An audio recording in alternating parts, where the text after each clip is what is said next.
Hello class. हम पढ़ रहे हैं होल्डिंग कंपनी। देखो, कोई भी अकाउंट का सब्जेक्ट हो, इस अकाउंट को सब्जेक्ट को अगर इजी बनाना हो तो सबसे पहले जो चैप्टर है वो कहना क्या चाहता है। देखो, मैंने कुछ नोट्स पहले से लिख लिए हैं, आप थोड़ा स्टॉप कर कर के लिखते जाना, ठीक है, आपको काम आएगा। सबसे पहले जानते हैं कि होल्डिंग कंपनी होता क्या है, ठीक है। कंपनी, क्योंकि ये जान लोगे तो आपको पता चल जाएगा कि ये अकाउंट बना कौन रहा है, क्यों बना रहा है, कौन सी एंट्री आएगी, कौन सी नहीं आएगी। ये सब हम याद नहीं कर सकते पर समझ सकते हैं। सबसे पहले जानते हैं होल्डिंग कंपनी क्या होती है। एक कंपनी जो कंट्रोल करती है दूसरी कंपनी को, और कहा जाए एक कंपनी जो होल्ड करती है दूसरी कंपनी को। दैट मीन्स जो कंपनी होल्ड कर रही है, या सिंपल वे में जो कंपनी कंट्रोल कर रही है दूसरी कंपनी को, उस कंपनी को हम बुलाते हैं होल्डिंग कंपनी। अनदर कंपनी, जिस कंपनी को होल्ड किया जा रहा है, उस कंपनी को बुलाते हैं सब्सिडरी कंपनी। जैसे अगर ए नाम की किसी कंपनी ने एस नाम की किसी कंपनी को होल्ड किया, मतलब ए ने इसको एक्वायर कर लिया, तो सिंपल वे में बोल सकते हो ए हो जाएगा होल्डिंग कंपनी और एस हो जाएगी सब्सिडरी कंपनी। समझ में आया? एक्चुअली में ये किया क्यों जाता है? A company can control another company. अब मैं होल्डिंग कैसे कर सकता हूँ, होल्डिंग कंपनी कैसे सब्सिडरी कंपनी पे कंट्रोल कर सकती है? तो एक कंपनी तभी दूसरी कंपनी पे कंट्रोल कर सकती है बाय एक्वायरिंग मोर देन 50%। मतलब होल्डिंग कंपनी में हर बार हम 50% सब्सिडरी कंपनी का होल्ड करेंगे। उनकी वोटिंग पावर्स हमें खरीदनी होती है। तो उनकी वोटिंग पावर्स कब हो सकती है? जब आप उस कंपनी का क्या परचेज़ कर लो? Equity share. आप उस कंपनी का इक्विटी शेयर परचेज़ कर लो, आपके पास वो कंपनी की वोटिंग राइट्स आ जाती है। समझ में आया? वोटिंग पावर्स आ जाता है, तब आप कंपनी की कंट्रोलिंग कर सकते हो। समझ में आया? जैसे एच नाम की कोई होल्डिंग कंपनी है, उसने एस नाम की सब्सिडरी कंपनी के 80% शेयर क्या कर लिए? खरीद लिए। तो बोल सकते हो कि सब्सिडरी कंपनी की 80% पावर होल्डिंग किसके पास आ गई? होल्डिंग कंपनी के पास। समझ में आया? सर, इसमें हमें अकाउंट कौन कौन से बनाने पड़ते हैं होल्डिंग कंपनी में? कंपनी एक्ट 2013 के हिसाब से होल्डिंग कंपनी को कंसोलिडेट बैलेंस शीट बनानी होती है। नॉर्मल बैलेंस शीट से कंसोलिडेट बैलेंस शीट थोड़ी अलग होती है। मैं बहुत अच्छे से समझा दूंगा कि ये होता क्या है। कंसोलिडेट P&L भी बनाना होता है और कंबाइंड कैश फ्लो स्टेटमेंट बनाना होता है। लेकिन आप लोगों को सिलेबस के हिसाब से शायद आप लोगों को यहीं तक रोक दें, कंसोलिडेट बैलेंस शीट तक बनाना ही हो सकता है। आपकी सिलेबस में सिर्फ इतना ही हो, पर मैं आप लोगों को ये भी सिखाऊंगा। क्योंकि पेपर क्या होता है ना, पेपर है ना, वो इनको ध्यान में रखता है। वो शायद ये ध्यान ना रखे आपकी बुक में, एक्सरसाइज में, या अभी तक पेपर में शायद कंसोलिडेट बैलेंस शीट ही आया हो, पर सडनली पेपर में अगर P&L भी आ गया तो क्या करोगे? इसलिए मैं कंसोलिडेट बैलेंस शीट भी बनाना सिखाऊंगा, कंबाइंड P&L और कंबाइंड कैश फ्लो स्टेटमेंट भी बनाना सिखाऊंगा। समझ में आया? तो नॉर्मल वे में कहा जाए, होल्डिंग कंपनी जब 50% से ज़्यादा एक्वायर कर लेती है सब्सिडरी कंपनी का, तो उसे क्या बनाना पड़ता है? Consolidate balance sheet. अब वो देखो, वो 60% हो सकता है, 70, 80, 90 या 100% भी हो सकता है। ठीक है, कंसोलिडेट बैलेंस शीट बनाने से पहले सबसे पहले आपको फाइंड करना पड़ता है परसेंटेज ऑफ होल्डिंग। जो ये मैं बार बार बोल रहा हूँ ना, 50%, 60%, 70%, 80%, तो ये पता कैसे चलता है कितने परसेंट की होल्डिंग्स है, या हमने कितनी होल्डिंग्स कर ली है, ये कैसे पता चलेगा? तो ये पता चलता है हमें परसेंटेज ऑफ होल्डिंग से। परसेंटेज ऑफ होल्डिंग हम कैसे निकालते हैं, उसका निकालने का तरीका क्या है, कैलकुलेशन कैसे करते हैं? तो सर, ये एक फार्मूला है ना, ये फार्मूला याद कर लें तो हो जाएगा क्या? देखो, अकाउंट में वैसे तो कोई फार्मूला नहीं होता है, नॉर्मली हमें समझना होता है। अगर हम वो नहीं समझ पाते हैं तो हमें कुछ ऐसे फार्मूले याद रखने होते हैं। ठीक है, जैसा भी मैं एक क्वेश्चन समझाऊंगा, उस क्वेश्चन में मैं आपको दिखाऊंगा कि आप खुद से प्रिपेयर करना सीख जाओगे। समझ में आया? बस ये भी ये याद रख लो कि परसेंटेज ऑफ होल्डिंग्स फाइंड करने के लिए number of share purchase by holding company, मतलब होल्डिंग कंपनी ने जितने शेयर खरीदे, समझ में आया, जितने कंपनी शेयर एक्वायर किए, किसके? लेकिन सब्सिडरी कंपनी के। और टोटल नंबर ऑफ शेयर कितने थे सब्सिडरी कंपनी के, इनको जब डिवाइड करो, इनटू 100 कर दो, तो आपको बहुत आसानी से परसेंटेज ऑफ होल्डिंग्स मिल जाती है। अभी मैं सम्स चेक करवाऊंगा, उस सम्स के अंदर आपको पक्का आ जाएगा। ठीक है, परसेंटेज ऑफ होल्डिंग फाइंड करना आ जाएगा। कंसोलिडेट बैलेंस शीट दो तरीके से बनाई जाती है, या हमें सिंपल वे कहा जाए, प्रिपेयर तो एक ही वे में होता है, लेकिन दो तरीके के सम्स आते हैं कंसोलिडेट बैलेंस शीट में। एक, जब होल्डिंग कंपनी ने कंट्रोलिंग एक्वायर की हो on the date of balance sheet. Balance sheet मतलब आपका एंडिंग ईयर क्या होता है, 31/3/17। तो इन डेट को, जो भी बैलेंस शीट की डेट होती है, जैसे अब 1/4/16 होती है या 31/3/17 होती है, ये एक साल हुआ ना, तो इस डेट को या तो इस डेट को एक्वायर कर लिया जाए तो सिंपल हम बोल सकते हैं ये वाला पॉइंट अप्लाई होगा। लेकिन ज़रूरी नहीं है ना कि होल्डिंग कंपनी एक्वायर करे शेयर्स को दूसरे किसी डेट पे भी। ज़रूरी है 1 अप्रैल को ही करे, 31 मार्च को ही करे, हो सकता है 1 जून को कर दे, हो सकता है 10 अक्टूबर को कर दे, तो उसके लिए ये अप्लाई होता है। तो मतलब दो तरीके के कंसोलिडेट बैलेंस शीट के सम्स हमें देखने को मिलने वाले हैं, या तो ऑन द डेट या तो डेट से अलग। ये सब नोट्स बनाते जाना, हाँ, और इनके लिए थोड़ी थोड़ी जगह छोड़ते जाना, तो आप लोगों को सम्स आते जाएंगे। क्योंकि मैं आपको इस सम्स में क्या बताने की कोशिश कर रहा हूँ, देखो मैं चाहता तो सीधा कंसोलिडेट बनाना शुरू कर देता, लेकिन मैं आपको बताना चाहता हूँ कंसोलिडेट बैलेंस शीट के भी सम्स कैसे डिफरेंट होते हैं। बोला रहेगा बनाना है कंसोलिडेट बैलेंस शीट, लेकिन एक जगह अलग बनाया होगा, एक जगह थोड़ा अलग कर दिया होगा। तो वो अलग कब किया होगा, जब इन डेट की बैलेंस शीट होगी तो थोड़ा अलग होगा, और इधर जब होगा तो कुछ पॉइंट थोड़े से अलग होंगे, बाकी सब सेम होगा। जब हम इस तरीके के सम्स कर रहे हैं तो हमें दो चीज़ें देखनी होगी। जब होल्डिंग कंपनी ने सब्सिडरी कंपनी के पूरे शेयर्स एक्वायर कर लिए, या तो होल्डिंग कंपनी ने 50% से ज़्यादा पर 100% से कम, चाहे 90%, 80%, 60%, 70%, कितने भी परसेंट की होल्डिंग की हो, समझ में आया। तो याद रखना, हम पहले ये फेज शुरू करते हैं, हम इसके कुछ सम्स ट्राई करते हैं, ठीक है। पहले हम इसके सम्स ट्राई करते हैं, देखो हमें आता है नहीं आता, बस ध्यान रखना हम कंसोलिडेट बैलेंस शीट बनाना सीखेंगे। और पता है मैं आपको ना इतना ईजी वे बताने वाला हूँ कि एकदम क्लियर वे में सम तैयार हो जाएगा।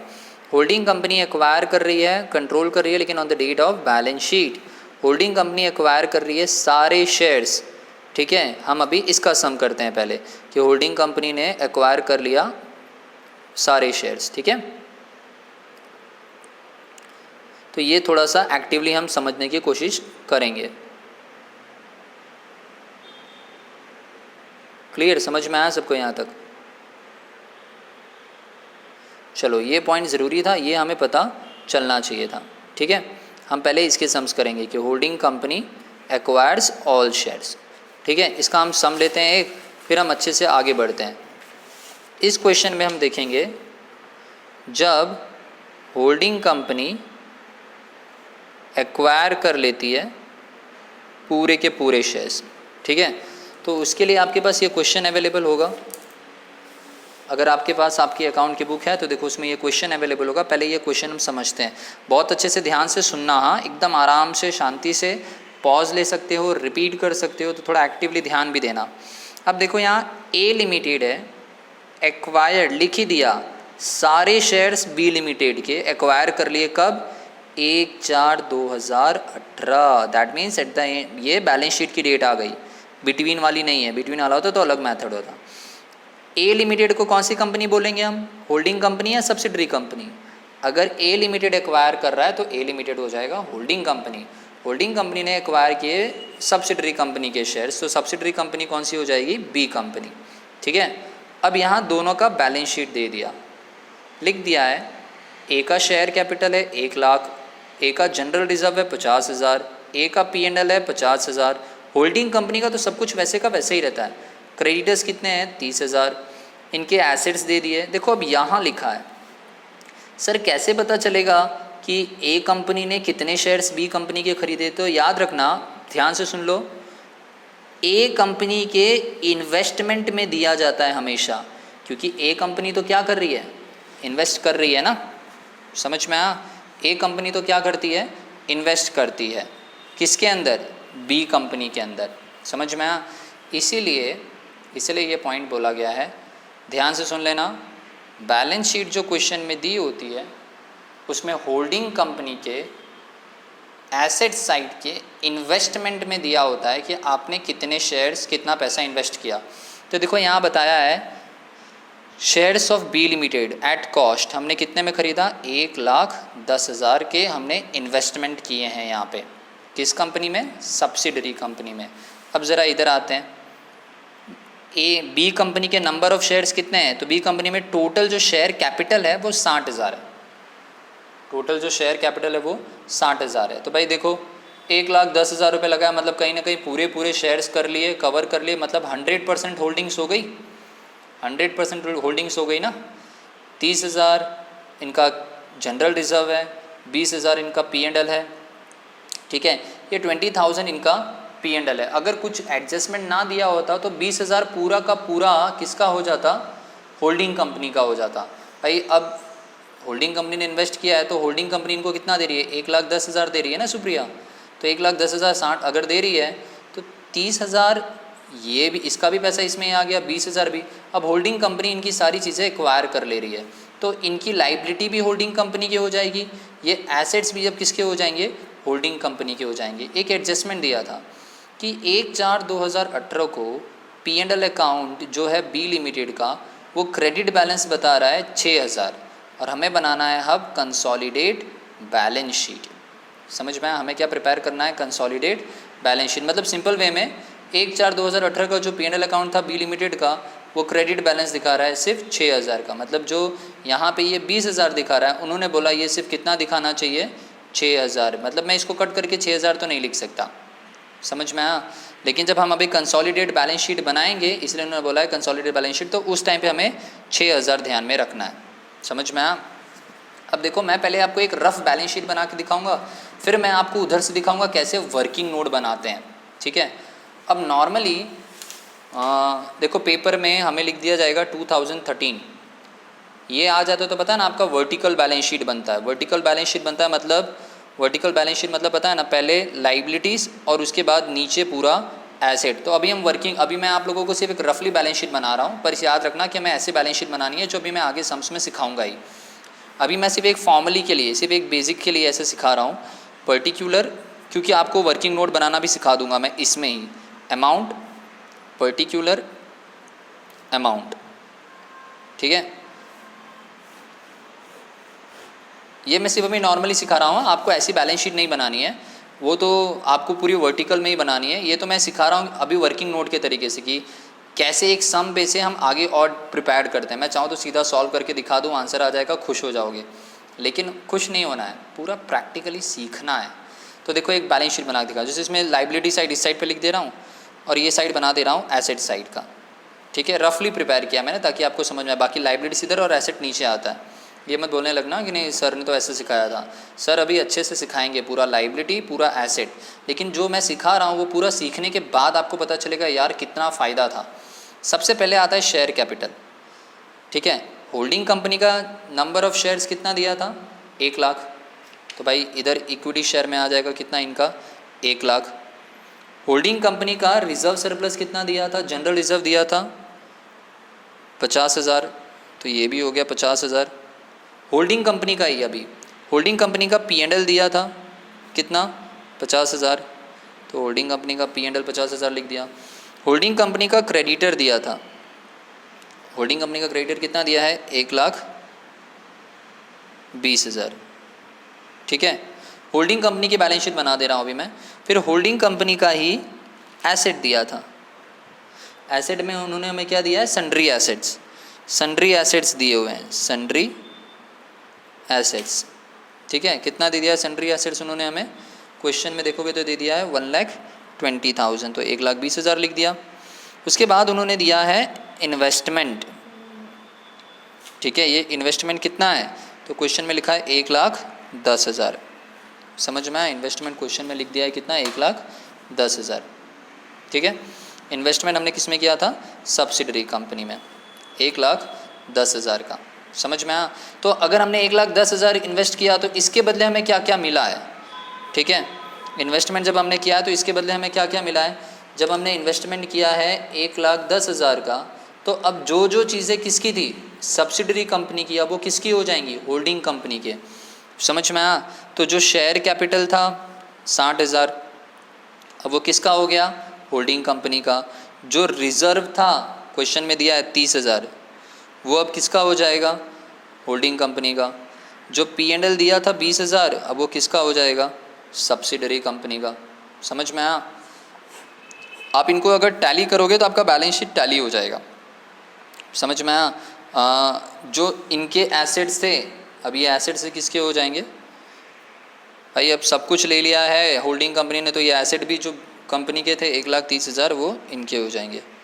तो आप अगर अभी आप जब सॉल्व करोगे 1 2 3 3,60,000, तो देखो 3,60,000 इधर भी आ रहा है और इसको टोटल करोगे तो इसका भी आ जाएगा 3,60,000। इससे ये सम राइट तो हो जाता है। लेकिन पता है क्या, ये नॉर्मल बैलेंस शीट थी। हमें पेपर में उन्होंने नॉर्मल बैलेंस शीट बनाने को नहीं कही है, उन्होंने बोला है कंसोलिडेट बैलेंस शीट बनाने को। समझ में आया? तो कंसोलिडेट बैलेंस शीट कैसे बनती है वो समझते हैं। ये एक चीज़ देखिए सर, आपने भी इसमें 6,000 वाला एडजस्टमेंट नहीं करा, अभी मैं वहाँ आ रहा हूँ, अभी मैं आपको सिखा रहा हूँ कंसोलिडेट बैलेंस शीट। याद रखना राजकुमारी, कंसोलिडेट बैलेंस शीट जब हम बनाते हैं ना, तो उसमें हम ना ये इन्वेस्टमेंट की एंट्री और इसकी एंट्री नहीं करते हैं। उसका एक छोटा सा रीज़न, जब कंपनी अपना बैलेंस शीट बनाती है ना, तो कंपनी खुद अपना शेयर कैपिटल कभी नहीं खरीदती है। तो कंपनी इसकी एंट्री तो कर ही नहीं सकती, क्योंकि अब ये कंपनी का शेयर कैपिटल हो गया, तो कंपनी इसकी एंट्री नहीं कर सकती, कंपनी इसकी एंट्री भी नहीं कर सकती। समझ में आया? तो इसी रीज़न से कंपनी किसकी एंट्री नहीं करेगी? इन्वेस्टमेंट की। तो इसीलिए जब हम कौन सा बैलेंस शीट बनाएंगे? कंसोलिडेट बैलेंस शीट बनाएंगे। समझ में आया? तो उसमें ये जो शेयर कैपिटल, रिजर्व, P&L और ये जो इन्वेस्टमेंट है, इनकी एंट्री नहीं होती है। याद रख लेना, ये जो शेयर कैपिटल और रिजर्व ये सब होते हैं, इसीलिए तो इसे कंसोलिडेट बैलेंस शीट कहा जाता है कि आप सब्सिडरी कंपनी के शेयर कैपिटल, रिजर्व जो आप ले रहे हो होल्डिंग कंपनी के, वो आप अपनी बैलेंस शीट में लिखोगे नहीं, उसके बदले आप अपने इन्वेस्टमेंट की एंट्री नहीं करोगे। समझ में आया? क्लियर? अब हम वही चीज़ यहाँ करेंगे कंसोलिडेट बैलेंस शीट में। ठीक है, कंसोलिडेट बैलेंस शीट में सबसे पहले देखो, अब यहीं से वर्किंग नोट बनना शुरू हो जाता है। इसी चीज़ को मैं वर्किंग नोट में बना के बता देता हूँ। ठीक है, यही चीज़ हम किस में बना देंगे? वर्किंग नोट में। तो आपको पता चल जाएगा, देखो क्लियर दिख रहा है। सिंपल वे में सुप्रिया, अगर किसी कंपनी को मैं 1,10,000 रुपये में ख़रीद रहा हूँ और उस कंपनी का शेयर कैपिटल और ये सिर्फ 90,000 और प्रॉफिट में उन्होंने कितना बोला है? 6,000 ही बोला है ना? तो मैं ज़्यादा पैसा क्यों दूंगा, वो भी हम देख लेते हैं। बताइए क्या मैं सिखाना चाहता था? आकाश में ये चीज़ सिखाना चाहता था, इसी को यहाँ से उठा के मैं आप लोगों को एक वर्किंग नोट बनाना पड़ता है। वर्किंग नोट बनाना होता है कॉस्ट ऑफ कंट्रोल का। ठीक है, कंट्रोल करने पे कितना खर्चा लगा, ये एक वर्किंग नोट बनाते ही बनाते हैं। अभी ये आ जाएगा, कंसोलिडेट बैलेंस शीट आ जाएगा, पहले ये वर्किंग नोट सीख लो। तो यहीं से इसका एक फॉर्मेट बोलते हैं लोग, पर देखो फॉर्मेट बनाने की ज़रूरत नहीं, ये बैलेंस शीट दिमाग में आया ना, सबसे पहले सामने रख देने का इन्वेस्टमेंट। इन्वेस्टमेंट हमारा कितना था? 1,10,000 है ना? इन्वेस्टमेंट कितना था? 1,10,000। इसमें से माइनस कर देने का शेयर कैपिटल जो हम सामने वाली कंपनी के होल्ड कर रहे हैं। तो शेयर कैपिटल मैंने सामने वाली कंपनी का कितना खरीदा? 60,000। जनरल रिजर्व हम सामने वाली कंपनी से कितना ले रहे हैं? सामने वाली कंपनी का जनरल रिजर्व कितना है? 30,000। सर सामने वाली कंपनी का प्रॉफिट जो आ रहा है वो प्रॉफिट एडजस्टमेंट में दिया था 6,000। समझ में आया? 6,000 लेंगे ना सिर्फ हम लोग। तो सर 1,10,000 में से, मतलब हमने 1,10,000 दिया, उसके बदले हमें क्या क्या मिला? सामने वाली कंपनी का 60,000, सामने वाली कंपनी का 30,000 और सामने वाली कंपनी का 6,000। मतलब सर सिर्फ 96,000 ही मिला। तो हम 14,000 और ज़्यादा क्यों दे रहे हैं? तो जो और 14,000 ज़्यादा दिया जाता है वो दिया जाता है गुडविल का। तो हमें यहाँ किसकी वैल्यू मिल गई? गुडविल की वैल्यू मिल गई। देखो नॉर्मल सी बात है, आप लोगों को समझाने के लिए बता रहा हूँ यहाँ पे। ठीक है, कि जब मैं सपोज़ ए नाम की कोई कंपनी बी नाम को ख़रीदती है, बी नाम का जो एसेट और सब कुछ मिला के या जो कैपिटल है वो 1,00,000 ही है, और ए उसको 1,20,000 दे रहा है, तो वो 20,000 ज़्यादा किस चीज़ का देता है? आप ज़्यादा पैसा बी नाम की कंपनी को क्यों दे रहे हो? बी कंपनी इतने टाइम से मार्केट में उन्होंने अपना इमेज बनाया है, प्रॉफिट कमा रहे हैं, इसी को तो हम बोलते हैं बी कंपनी का गुडविल। तो आप जो 20,000 ज़्यादा दे रहे हो किस चीज़ का दे रहे हो? गुडविल का दे रहे हो। समझ में आया? तो यहाँ जो 14,000 आपने ज़्यादा दिया है वो गुडविल का दिया है। समझ में आया? मतलब सर जब कंसोलिडेट बैलेंस शीट बनाएंगे तो 1,00,000 की एंट्री करेंगे, 50,000 की भी करेंगे, क्योंकि ये सब होल्डिंग कंपनी का है। ठीक है, ये सब होल्डिंग कंपनी का है। क्लियर? इसमें इसके भी क्रेडिटर आ जाएंगे, जैसे ये होल्डिंग कंपनी का क्रेडिटर था, सब्सिडरी कंपनी का भी जो क्रेडिटर है 20,000 वो भी आ जाएगा। ठीक है। उधर जो भी आपको क्रेडिटर दिए होंगे, उधर क्रेडिटर दिया होगा 30,000 20,000 जो दिया होगा, आप वही क्रेडिटर लिखना। मैं तो सिर्फ एक हाइपोथेटिकल डाटा लिया था ताकि आपको समझ में आए। 30,000 और 20,000 दोनों के हम क्रेडिटर्स लिख देंगे। समझ में आया? तो हमें ये अच्छे से क्या होना चाहिए, पता चलना चाहिए। चलो ठीक है, ये तो मैटर नहीं करता, अभी मैं पूरा सम बताऊंगा तो आ ही जाएगा। 30,000 20,000 क्रेडिटर लिख दोगे। अब यहाँ ध्यान से सुनो, मैं सामने वाले का जो ये फॉर्मेट प्रिपेयर करूँगा 60,000 30,000, अब मैं इसे नहीं लूँगा। समझ में आ रहा है प्रमुख क्या करेंगे? प्रमुख हमें एक कॉस्ट ऑफ कंट्रोल का वर्किंग नोट बनाना कंपलसरी है। तो कॉस्ट ऑफ कंट्रोल का वर्किंग नोट बनाने के लिए यहाँ का इन्वेस्टमेंट यहाँ रख देंगे। मतलब जब आप कंसोलिडेटेड बैलेंस शीट बनाओगे तो इन्वेस्टमेंट की एंट्री नहीं करोगे क्योंकि आपने वो उठा के यहाँ रख दिया है। ठीक है। शेयर कैपिटल की एंट्री नहीं करोगे क्योंकि वो आपने यहाँ माइनस कर दिया। रिजर्व की 30,000 की एंट्री नहीं करोगे, वो आपने यहाँ रख दिया। रिजर्व के 20,000 में से 6,000 की एंट्री नहीं होगी, लेकिन P&L जिसको अब बुलाओगे आप रेवेन्यू प्रॉफिट, कितने की 14,000 की एंट्री कहाँ होगी? कंसोलिडेटेड बैलेंस शीट में होगी। समझ में आया? 20,000 में से 6,000 की एंट्री नहीं करेंगे, पर कितने की एंट्री करनी पड़ेगी? 14,000। जो मैं सिखा रहा हूँ ये ट्रिक बहुत इंपॉर्टेंट है, बहुत आसान है, बुक से थोड़ी डिफरेंट है पर ईजी है। अब आपको क्या सीखना था, दोनों वे में मैं सिखाऊंगा। ये वर्किंग नोट बनाना, ये वर्किंग नोट आ गया, इससे आपको क्या मिल जाएगा? गुडविल। सर हो सकता था इधर वैल्यू 90,000 ही हो, तो सर 6,000 ज़्यादा होता तो वो मिलता कैपिटल रिजर्व। ठीक है, अभी मैं शॉर्ट में समझाऊंगा तो वो पूरा वापस से आ जाएगा। क्लियर? अब मैं आपको यहाँ बना के दे रहा हूँ consolidate balance sheet, consolidate balance sheet बना के दे रहा हूँ। ठीक है, उसमें पता है ना सबसे पहले इक्विटी आ जाता है, इक्विटी एंड लाइबिलिटी। अब मैं पूरा फॉर्मेट के हिसाब से बना के दे रहा हूँ ताकि आपको टॉपिक आए। सबसे पहले हम लिखते हैं शेयर कैपिटल। ठीक है, तो हम शेयर कैपिटल किसका लिखेंगे? जब हम शेयर कैपिटल लिख रहे हैं तो हम सबसे पहले शेयर कैपिटल होल्डिंग कंपनी का, क्वेश्चन में होल्डिंग कंपनी का शेयर कितना दिया है? 1 लाख। भाई अपनी बुक सामने रख लेना, वरना पॉज करके क्वेश्चन शुरुआत में ही लिख लेना बुक में तो सॉल्व करना। तो शेयर कैपिटल कितना दिया है? 1 लाख दिया हुआ है। ठीक है, उसके बाद जब हम थोड़ा और आगे बढ़ते हैं तो हमें लिखना होता है जनरल रिजर्व। पता है ना सेकंड हेडिंग किसकी आती है? रिजर्व एंड सरप्लस की। रिजर्व एंड सरप्लस में क्या आ जाता है? General reserve. जनरल रिजर्व कितना आ जाएगा? 50,000 आ जाएगा। समझ में आया? सेम P&L भी इसी में ही आ जाता है, वो भी कितना आ जाएगा? 50,000 आ जाएगा। समझ में आया? इसके बाद इसी में आ जाता है क्या? Current liability. करेंट लाइबिलिटी कितनी है? तो क्रेडिटर्स। क्रेडिटर्स याद रखना, अब दोनों के, इसे कंसोलिडेट को कंबाइंड बैलेंस शीट भी बोलते हैं। ठीक है, तो अब दोनों के क्रेडिटर्स एक हो जाएंगे। दोनों के क्रेडिटर्स मतलब सब्सिडरी कंपनी का कितना? 30,000 और इनका कितना? 20,000। दोनों को ऐड करके मैं यहाँ लिख दूंगा कितना? 50,000, क्योंकि दोनों के क्रेडिटर्स अब एक हो जाएंगे। समझ में आया? बस एक चीज़ याद रखना, यहाँ पे एक रेवेन्यू प्रॉफिट आएगा। ये रेवेन्यू प्रॉफिट क्यों आया है इसको फाइंड करने का तरीका भी सिखा दूंगा। और अभी मैंने यहाँ पीछे सिखाया था कि कंपनी का जो प्रॉफिट था 20,000, उसमें से कंपनी ने खाली 6,000 ही बताया। सर अगर ये नहीं बताया होता तो, अगर ये नहीं बताया होता तो इसे भी हम यहाँ वर्किंग नोट में पूरा ले लेते, तो यहाँ कोई भी वैल्यू आती नहीं। उन्होंने सिर्फ 6,000 बताने को बोला है, इसलिए यहाँ वैल्यू कितने की आ जाएगी? बाकी 14,000 की आ जाएगी। समझ में आया? फिर फॉर्मेट के हिसाब से जब आपकी लाइबिलिटीज़ हो जाएगा, करेंट लाइबिलिटी हो जाएगा। ठीक है, करेंट लाइबिलिटी के बाद क्या आ जाता है? एसेट। ठीक है, करेंट लाइबिलिटी के बाद क्या आ जाएगा? एसेट आ जाएगा। तो अब आपको एसेट का टोटल करना पड़ेगा। इसका पूरे का टोटल कर लोगे तो आपको कुछ वैल्यू मिल जाती है। लाइबिलिटी का टोटल 2,64,000। कैसे? 1 लाख इधर है, ये 2 लाख हो गया, 2,50,000, 2,64,000। देखते हैं एसेट भी 2,64,000 आएगा तो आंसर राइट हो जाएगा। एसेट में क्या क्या आ जाएगा? तो एसेट में आपके पास क्या क्या पड़ा है? आपके पास दोनों का सन्ड्री एसेट पड़ा है। आप पूरा फॉर्मेट में heading asset, tangible asset, fixed asset के अंदर टेंजिबल एसेट, उसमें सन्ड्री एसेट्स ऐसे पूरा लिखना। सन्ड्री एसेट्स में 1,20,000 होल्डिंग कंपनी का था और कंबाइन है ना, तो सब्सिडरी कंपनी का भी ऐड हो जाएगा तो कितना हो जाएगा? 2,50,000। ठीक है, और हमारे पास क्या आया था? इनटेंजिबल एसेट का आ गया था, हमने कैलकुलेट किया था ना, क्या डिफरेंस निकालना पाया था? गुडविल 14,000। तो इनटेंजिबल में अब यहाँ लिख देंगे गुडविल कितना? 14,000। तो ये हमारा इसका भी आंसर आ गया 2,64,000। हमारी बैलेंस शीट क्या हो गई?